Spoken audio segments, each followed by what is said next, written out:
नमस्कार साथियों, मैं डॉक्टर अरुण वर्मा। आज के इस लेक्चर में संगठन, उसके अर्थ, संगठन के प्रकार तथा उनके आधार के बारे में चर्चा करूंगा। In this lecture, we will try to understand about why do we need organization, what is meaning of organization, types of organization and basis of organization। यानी हम लोग इस लेक्चर में संगठन की आवश्यकता क्यों होती है, संगठन का क्या अर्थ है, संगठन के कितने प्रकार होते हैं और संगठन के क्या आधार होते हैं, इस पर चर्चा करेंगे। तो आइए सबसे पहले समझते हैं why do we need organization. संगठन की आवश्यकता क्यों होती है, हमें संगठन क्यों आवश्यक है। जैसा कि आप जानते हैं, every person has some goals and objective and they wants to achieve their goals and objective. प्रत्येक व्यक्ति के पास कुछ लक्ष्य और उद्देश्य होते हैं और वो अपने उद्देश्य और लक्ष्यों को प्राप्त करना चाहते हैं, but they are unable to achieve their goals and objective alone. लेकिन वो अपने उन लक्ष्य और उद्देश्यों को अकेले प्राप्त नहीं कर सकते। तो in order to attain the desired goal, organization is needed. यानी इच्छित उद्देश्यों की प्राप्ति के लिए, लक्ष्य की प्राप्ति के लिए संगठन आवश्यक होते हैं। That is why people establish an organization. इसीलिए लोग व्यक्ति संगठन की स्थापना करते हैं। Organization is the most important element of administration. संगठन प्रशासन के महत्वपूर्ण आधार होते हैं। बिना संगठन के किसी भी प्रशासन का संचालन नहीं किया जा सकता। As far as public administration is concerned, organization is cornerstone of public administration। जहां तक लोक प्रशासन का संबंध है, संगठन लोक प्रशासन का एक आधारशिला या उसकी नींव के रूप में होते हैं। Because without organisation the public administration can not achieve its goal और ऑब्जेक्टिव। क्योंकि बिना संगठन के लोक प्रशासन अपने उद्देश्य एवं लक्ष्यों की प्राप्ति नहीं कर सकता। क्योंकि लोक प्रशासन कार्य अत्यंत व्यापक होता है। लोक प्रशासन का उद्देश्य लोक कल्याण की नीतियों को क्रियान्वित करना होता है। तो बिना एक स्थायी एवं कुशल संगठन के लोक प्रशासन के उद्देश्य को पूरा नहीं किया जा सकता। Organization is pre activity of administration. यानी संगठन प्रशासन की पूर्व क्रिया होती है। प्रशासन की स्थापना से पूर्व संगठन की आवश्यकता होती है। तो संगठन की स्थापना पहले होती है, उसके बाद प्रशासन की स्थापना होती है। That is why organization is pre activity of administration. In simple word, organization is an instrument. संगठन एक यंत्र होता है through which administrative work is done. जिसके माध्यम से, जिसके द्वारा प्रशासनिक कार्य किए जाते हैं। तो संगठन की आवश्यकता क्यों होती है? संगठन की आवश्यकता इसलिए होती है कि प्रत्येक व्यक्ति के कुछ लक्ष्य होते हैं। उन लक्ष्यों की प्राप्ति चूंकि अकेले नहीं कर सकते, उन लक्ष्यों की प्राप्ति के लिए संगठन की आवश्यकता होती है। यहाँ पर इसी चीज को कोट करते हुए हर्बर्ट साइमन, स्मिथ वर्ग और केट थॉमसन ने स्पष्ट किया है। According to Simon, Smithburg and Thompson, the first condition of organization is a problem. यानी संगठन की पहली शर्त है समस्या। Someone wants to accomplish something. कोई है जो कुछ प्राप्त करना चाहता है। And he can not accomplish alone, और वह अकेले प्राप्त नहीं कर सकता। इसीलिए संगठन की स्थापना या संगठन का जन्म होता है, संगठन का निर्माण होता है। Simply problems giving rise to organization, यानी समस्याएं संगठन को जन्म देती हैं। समस्याएं छोटी हो सकती हैं, बड़ी हो सकती हैं, या आवश्यकताएं हो सकती हैं। तो संगठन की स्थापना की आवश्यकता क्यों है, संगठन की आवश्यकता क्यों? क्योंकि हमारी कुछ आवश्यकताएं होती हैं, कुछ समस्याएं होती हैं। ओके, अब हम समझते हैं संगठन का क्या अर्थ है। What is meaning of organization? Organization term is derived from the word organism,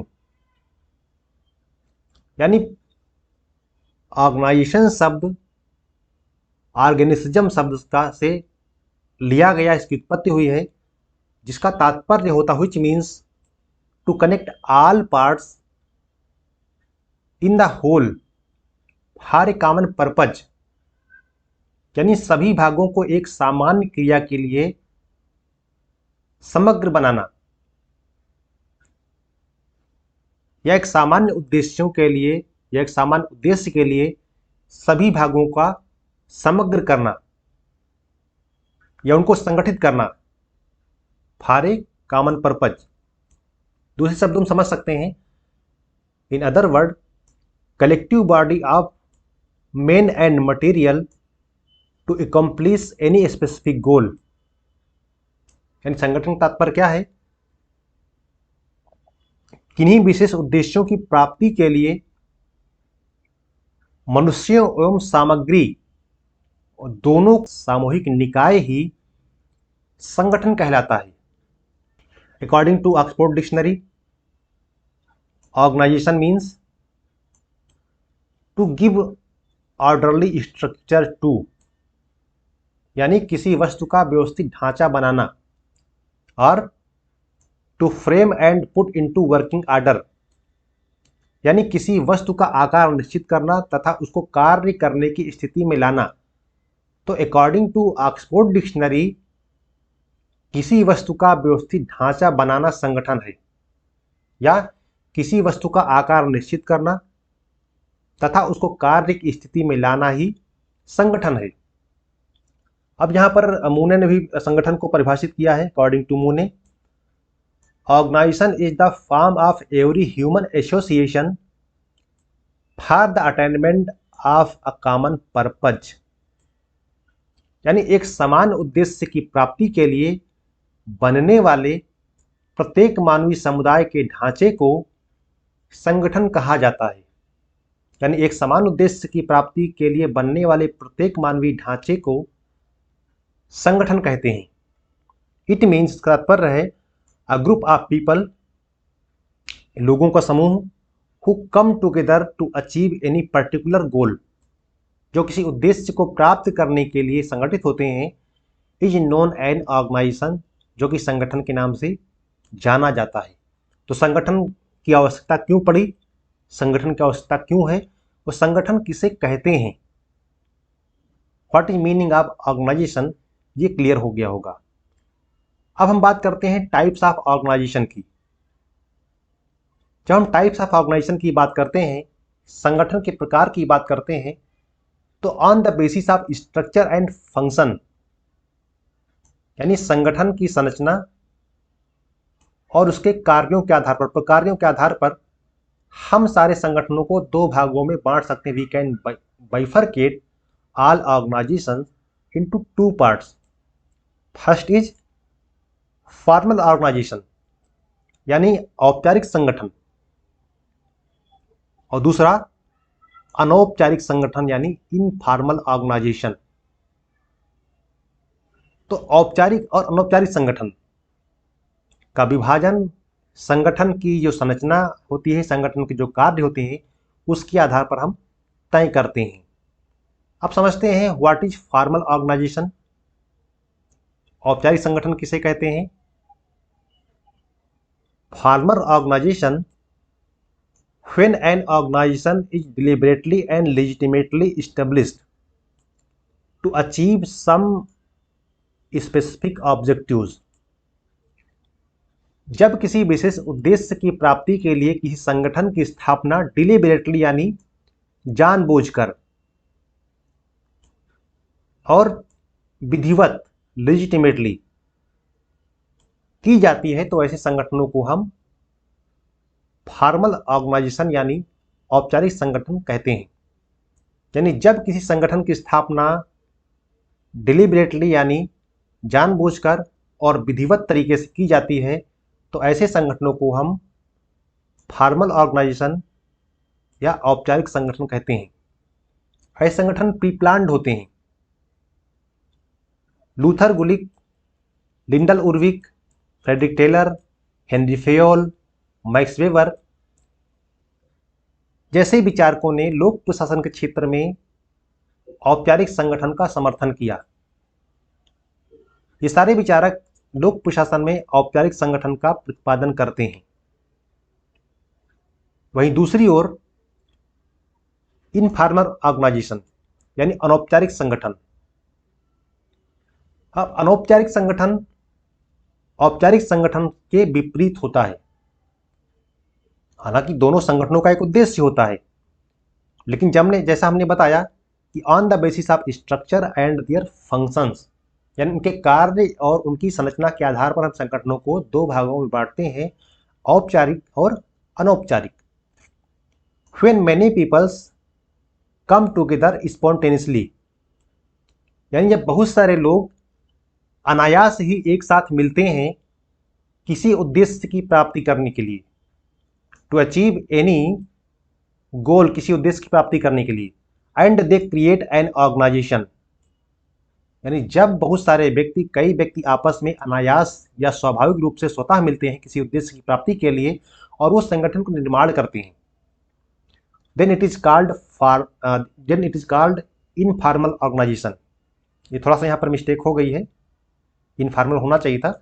then it is called informal organization, यानी यहाँ पर आप समझेंगे स्पॉन्टेनियसली, स्पॉन्टेनियस यानी स्वतः स्वाभाविक, without any effort, without any pre plan, बिना किसी पूर्व योजना के, बिना किसी पूर्व निर्धारण के, जब कुछ व्यक्ति आपस में मिलकर एक उद्देश्य प्राप्ति करने का प्रयास करते हैं, तो ऐसे संगठनों को हम अनौपचारिक संगठन कहते हैं। यानी इसको इस तरह भी समझ सकते हैं, जब दो या दो से अधिक व्यक्तियों के बीच सामाजिक संबंधों का जाल स्वतः या स्वाभाविक रूप से बनता है, तो ऐसे संगठनों को हम अनौपचारिक संगठन कहते हैं।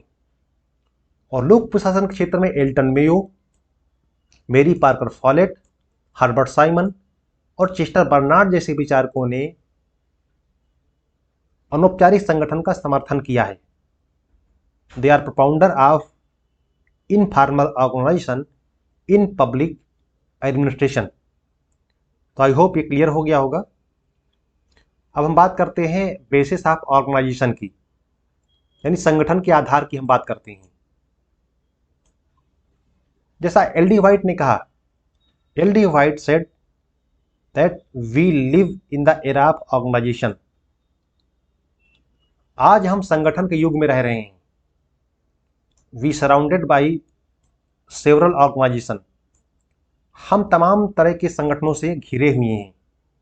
अब देखते हैं तमाम तरह के संगठन हैं आज, शिक्षा क्षेत्र में, स्वास्थ्य के क्षेत्र में आप देखेंगे, या न्याय के क्षेत्र में, न्यायपालिका के क्षेत्र में। प्रत्येक व्यक्ति संगठित होकर के किसी न किसी संगठन जुड़ता है, क्योंकि उसे लगता है कि अपने हितों की पूर्ति हम संगठन के माध्यम से ही कर सकते हैं। और जैसा कि आप जानते हैं, संगठन में ही शक्ति होती है, बड़ा कॉमन कॉन्सेप्ट है, इसलिए हर व्यक्ति संगठन जुड़ना चाहता है। प्रत्येक व्यक्ति कोई ना कोई संगठन स्थापित करना चाहता है और स्थापित करके संगठन के माध्यम से अपने हितों को सुरक्षित रखने का प्रयास करता है। तो जब हम बात करते हैं बेसिस ऑफ ऑर्गेनाइजेशन की, तो एल.डी. व्हाइट ने संगठन के 4 आधार बताए हैं। लूथर गुलिक ने संगठन के 4 आधार बताए हैं। Luther Gulick propounded 4 base of organization which is known as the P4।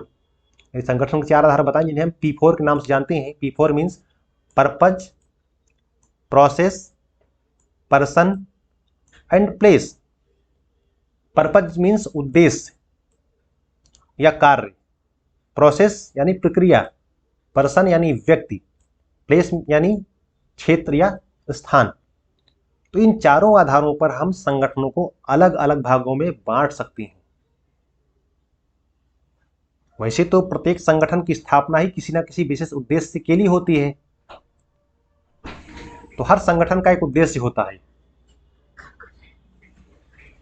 हर संगठन का एक लक्ष्य होता है।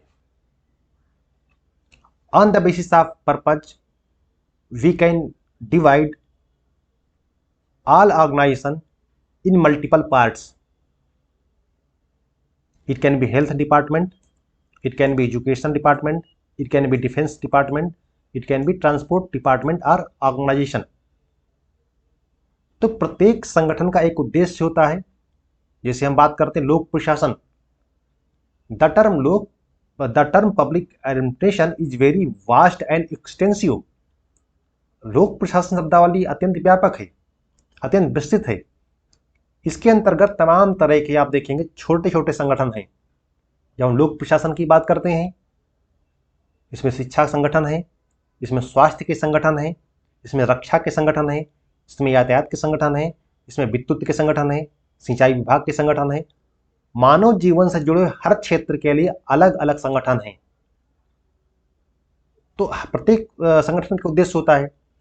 तो on the basis of purpose we can divide all organization into multiple parts. दूसरा प्रोसेस, प्रक्रिया। जब हम प्रक्रिया के आधार पर संगठन को अलग करने की बात करते हैं, उसको समझने की बात करते हैं, तो देखेंगे यहाँ पर स्किल बेस्ड हमने बताया है। यानी एक देखेंगे ये कुशलता पर आधारित होते हैं। जैसे मेडिकल क्षेत्र में जो संगठन है, इंजीनियरिंग क्षेत्र के संगठन है, स्पेस क्षेत्र के संगठन है, या आप इलेक्ट्रॉनिक क्षेत्र के संगठन देखेंगे। यानी इसको समझने का प्रयास कीजिए।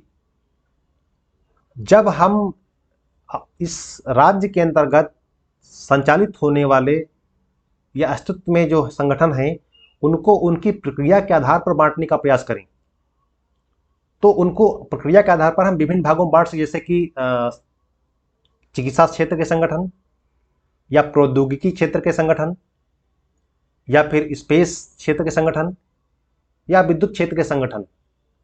क्योंकि ये इनके जो कार्य होते हैं ये स्किल्ड वर्क होते हैं। these organization are totally different from general organization. सामान्य संगठनों से ये अलग होते हैं। थर्ड वन इज, जो तीसरा आधार है वह व्यक्ति। यानी वो संगठन जो केवल किसी व्यक्ति विशेष के लिए कार्य करते हैं या विशेष व्यक्ति समूह के लिए कार्य करते हैं। जैसे वीमेन वेलफेयर, महिलाओं के कल्याण के लिए बहुत सारे संगठन हैं। जैसे हम लोग बात करते हैं सामान्य रूप से अगर बात करें तो राष्ट्रीय महिला आयोग या राज्य महिला आयोग। तो राष्ट्रीय महिला आयोग यानी नेशनल वुमेन कमीशन या स्टेट वुमेन कमीशन, ये जो ऑर्गेनाइजेशन है ये पुरुषों के लिए कार्य नहीं करते हैं, ये बच्चों के लिए कार्य नहीं करते हैं।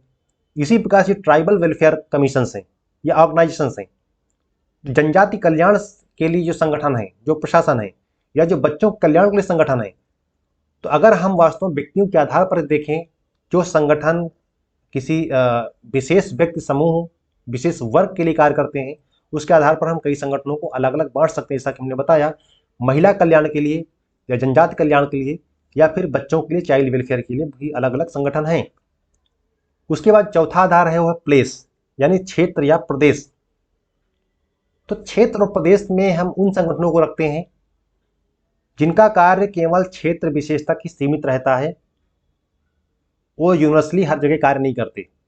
जैसे हम एक्सटर्नल अफेयर्स की बात करते हैं, हम विदेश संबंध की बात करते हैं, तो वैदेशिक संबंध का जो एक्सटर्नल मिनिस्ट्री है या विदेश मंत्रालय है, क्या भारत के अंदर कार्य करता है? नहीं, it works only for external affairs. Bharat के अंदर जो कार्य करता है, देश के अंदर जो कार्य करता है, उसको हम कहते हैं गृह मंत्रालय, होम मिनिस्ट्री।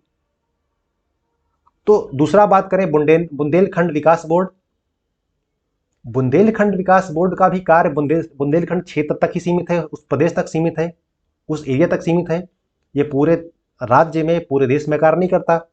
सिमिलरली वैसे ही आप देखेंगे दामोदर वैली कारपोरेशन, दामोदर घाटी कारपोरेशन, ये दामोदर क्षेत्र के, दामोदर घाटी के क्षेत्र के निवासियों के लिए, उनके पुनर्वास के लिए, उनके कल्याण के लिए कार्य करता है, न कि पूरे भारत के नागरिकों के लिए, न कि पूरे भारत के क्षेत्र के लिए।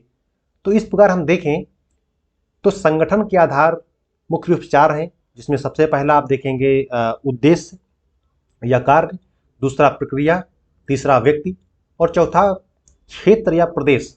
इसके आधार पर हम सभी संगठनों को 4 भागों में बांट सकते हैं। तो I hope this concept would have clear. तो मिलते हैं किसी अन्य टॉपिक में, अन्य वीडियो के साथ में। तब तक के लिए बहुत बहुत धन्यवाद। Thank you.